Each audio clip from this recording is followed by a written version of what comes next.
among all the lessons we've learned, particularly in the aftermath of the Fukushima Daiichi accident, is that human aspects of nuclear safety are probably as important as any technical aspect of safety that you can point to, in particular, safety culture. We already realize that the nuclear facility are operated by the people, individuals, who are heavily influenced by the cultures of the country in which nuclear facility is located. Any member of a nuclear-related organization is also a citizen of a certain country.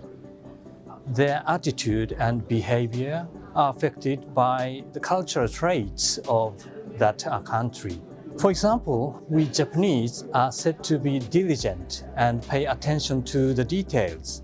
And it is a good trait for safety operation of nuclear plants. But at the same time, we Japanese tend to feel a strong pressure from peers.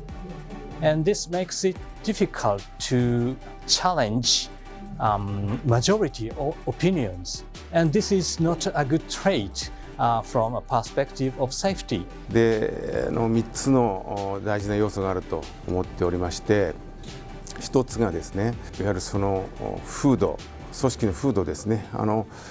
役職だとか仕事にとか立場にとらわれずですね、何でも言い合える、何でもディスカッションしてですね、その結果として、ディシジョンメイクをして、安全向上につなげるということができる、そういう風土、そういったものを作ることが非常に大事だというふうに思っています。で、2つ目がですね、エクセレンスの追求です。新しい規制基準が福島第一の事故の後できましたけれども、それを満足していれば安全が確保できると思ったらもうそれはダメです。で、3つ目はですね、それぞれ組織の一人一人がですね、常に新しい知見を得、学んで、じゃあ自分たちはどうするんだということを考える、新しいことを提案する、そうやって安全を高めていくということをやっていく、そういう考えを持つということが非常に大事。The NEA has, through its various committees and working groups, undertaken a wide range of activities related to safety culture. Among the things that we've done is created with the World Association of Nuclear Operators the country-specific safety culture forum. Previously we've done Sweden, Finland, and Canada. And in each case, we have found insights that were either surprising or unexpected.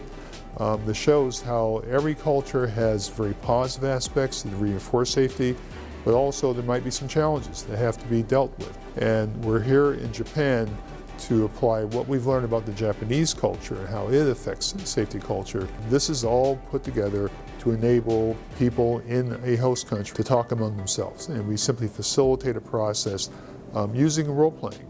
So we have a scenario which has been developed, which is based on an actual nuclear plant incident, where role players will take on the role of management, of technical staff, of regulatory staff, and play through this scenario. And then as we go through different scenes, the participants will critique what they've heard. This is a very good initiative to share our idea and to discuss the safety culture between regulatory body and industry.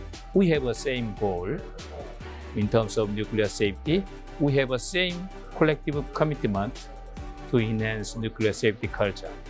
The stories discussed during the role play, usually it happens every day in different countries in the nuclear power plant, and discussing during the forum help us to better understand the safety culture, the core value, the characteristics, for example, the decision making, the question attitude, the expectations.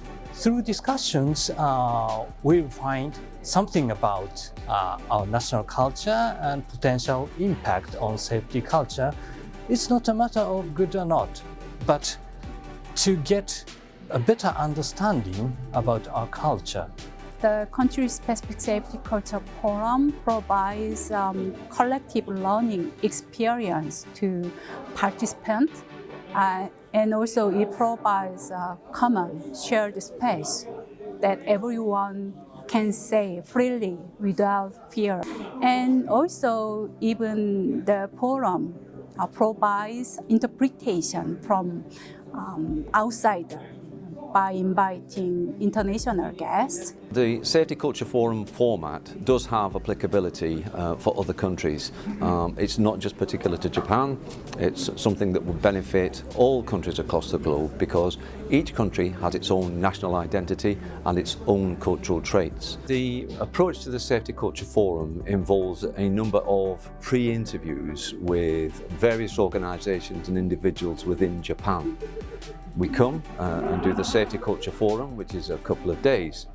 That will not make a difference in improving the approach in Japan around safety culture.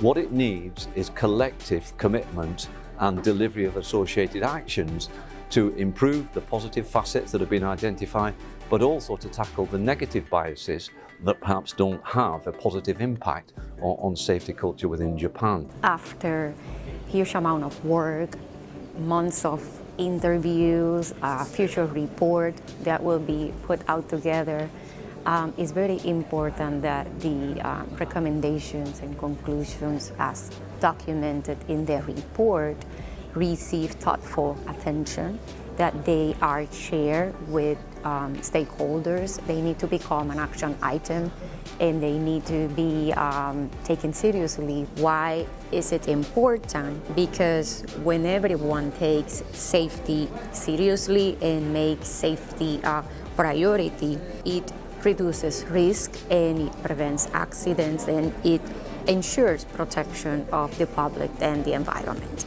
I believe we had a very good constructive discussion. Now it's time for us to take those insights and learning into our own organization. 繰り返しになりますけども、やはり真摯にですね、学ぶということが大事だと思います。で、そのためにはですね、OECD NEA からのその報告書がまた出るでしょう。で、それに基づいてまたディスカッションも我々するでしょう。で、その上で我々自身の今活動、我々の今までやってきたことをもう一回見つめ直してですね、で、それを我々の活動につなげていくということが大事で。These 2 days, the forum is not just a meeting. We have to think about the next step. We already collected many experience and also the aspect focusing on country-specific the culture. So next step is as the all 3 countries already introduced, started sharing these informations with all the players in the nuclear industry. This is a very important one. So they take a proper practical applications into their own approach to improve the nuclear safety. After this is over, I think all these people will go back to the home organizations and hopefully take away some new ideas and some new thinking, how they can work together to improve safety culture. Japan's been through a terrible experience with the Fukushima Daiichi accident, and it's an accident that still affects many people today. So that's a lesson we have to take full learnings from, and particularly here in Japan, to make sure that nothing like this ever happens again. It's very important that organizations become stronger, the safety culture becomes stronger.